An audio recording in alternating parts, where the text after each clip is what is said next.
पुण्यात्माओं, हमने जैसे श्री कृष्ण जी को भगवान माना कि उन्होंने राजा मोरध्वज के पुत्र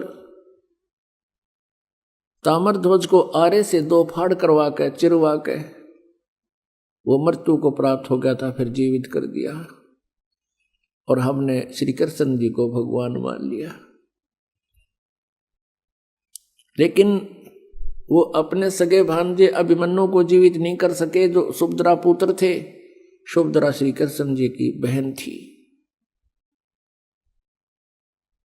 चक्रव्यूह के अंदर महाभारत के युद्ध में अभिमन्यु की मृत्यु हो गई थी। सारा पांडव का कुल नाश हो रहा था और श्री कृष्ण रो रहा था, सुभद्रा टक्कर मार रही थी। श्री कृष्ण जीवित नहीं कर सके।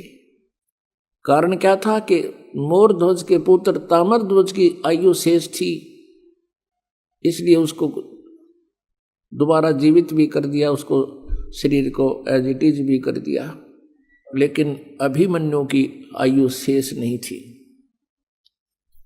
उसका प्रारब्ध इतना ही था। तो ये भगवान आयु में एक्सटेंशन नहीं कर सकते, आयु नहीं बढ़ा सकते। ना ब्रह्म बढ़ा सकता, ना ब्रह्मा विष्णु महेश बढ़ा सकते, पर ब्रह्म बढ़ा सकता केवल परम अक्षर ब्रह्म, पूर्ण ब्रह्म कबीर परमेश्वर अपने भक्त की आयु भी बढ़ा सकता है। अब परमात्मा का ये 5 दिन का समागम पुण्यात्माओं ऐसे गया जैसे 2 घंटे की बात हो। और परमेश्वर की महिमा तो अभी आज शुरू करनी थी, जो और विस्तार से बतानी थी। ये 5 दिन में तो माल्य की महिमा का अंश ही बताया गया था और ये 5वां दिन आ गया। हमने 7 दिन भी सत्संग किए, ऐसे ही 2.5 घंटे सुबह, 2.5-3 घंटे शाम, और इतना आनंद आता। तो भी परमात्मा की हम व्याख्या पूरी नहीं कर पाते। पूरा वर्ष गुजर जाता है, महीने में 2-2 बार 3-3 दिन के सत्संग होते हैं, तो परमात्मा की महिमा फिर भी शेष रह जाती, क्योंकि इसकी महिमा अनंत है। फिर भी कुछ आज प्रकाश और विशेष डालेंगे। परमेश्वर कबीर जी ने अब दोनों ही लीलाएं की। एक दिल्ली का बादशाह सिकंदर लोदी था, उसको असाध्य रोग हो गया था। उसने सभी जंतर मंत्र भी करा लिए थे, हिंदू और मुसलमान सभी पीर फकीरों से, गुरु और ब्राह्मणों से, धार्मिक अनुष्ठान जैसा भी जिसने जो कहा उसने खूब करा लिया। उसको कोई राहत उसके रोग में नहीं मिल रही थी। जलन का रोग था। जलन का रोग ऐसा होता है जैसे पैर जल जाए अग्नि से या चाय से या गर्म किसी भी वस्तु से, फिर उसको एक विशेष पीड़ा होती है। तो ऐसी जलन के रोग में पीड़ा होती है, लेकिन वो ऊपर से किसी पदार्थ से जला हुआ नजर नहीं आता, पूरे शरीर में ऐसी दाह लग जाती है। और सिकंदर लोदी बहुत क्रूर राजा था, हिंदुओं से मुसलमान बनाया करता था, जबरदस्ती राजा होकर के ये और भी बहुत दुष्कर्म कर डालते हैं। इसलिए परमात्मा कहते हैं तब से राज मदमानम जन्म तीसरे शुक्र स्वानम। राज्य का पद पाकर ये इंसान इतना फूल जाता है, कुछ भी ऊंच नीच नहीं देखता, भगवान से भय खत्म हो जाता है, सब यशमैन हो जाते हैं।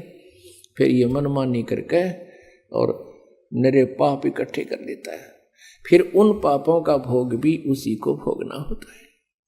उसी पाप कर्म के आधार से जन्म जन्मांतर के पाप हमारे संचित होते हैं, उन्हीं में से कुछ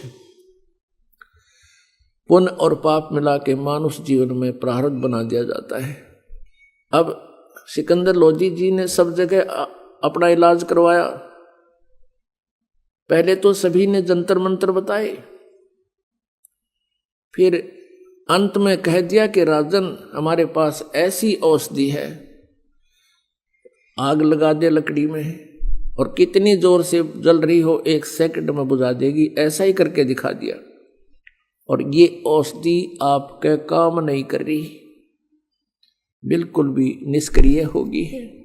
तो परमात्मा कहते हैं कि जब जीव के पाप बढ़ जाते हैं, ये मेडिसिन भी रिएक्शन करना शुरू कर देती है। तो पुण्यात्माओं, प्रारब्ध पाप से जो कष्ट हुआ है उसका औषधि काम नहीं कर सकती, उसमें परमात्मा की रहम की आवश्यकता होती है। सभी ने ये बता दिया कि तेरा ये प्रारब्ध का कर्म है, तेरे भाग्य में लिख दिया गया है विधाता ने, इसका अंत तेरी मृत्यु के साथ ही होगा, इसका कोई विकल्प नहीं। एक दिल्ली का बादशाह, अब वो क्या ट्रीटमेंट नहीं करवा सकता, उसने ये कह दिया कि जो मेरा इलाज कर देगा उसको मुंह मांगा धन दूंगा, लेकिन सब विफल रहे। किसी ने बता दिया कि काशी में एक बहुत पहुंचे हुए महापुरुष हैं और कबीर नाम है उनका, यदि वो आप पर रहम कर दे तो आपका रोग दूर हो सकता है। और भी बहुत से प्रमाण बताए कि उसके ऐसे गड़बड़ थी वो ठीक हो गया, दिल्ली में भी एक ऐसा व्यक्ति था उसको ऐसे ठीक हो गया, फलाने गांव में ऐसे था उसको ऐसे आराम हो गया। तब राजा को कुछ आशा की किरण दिखाई दी। सभी अपने मंत्रियों से कहा कि तुम काशी में चलने का प्रबंध करो। उन्होंने पहले घुड़सवार भेज दिए 2-3 और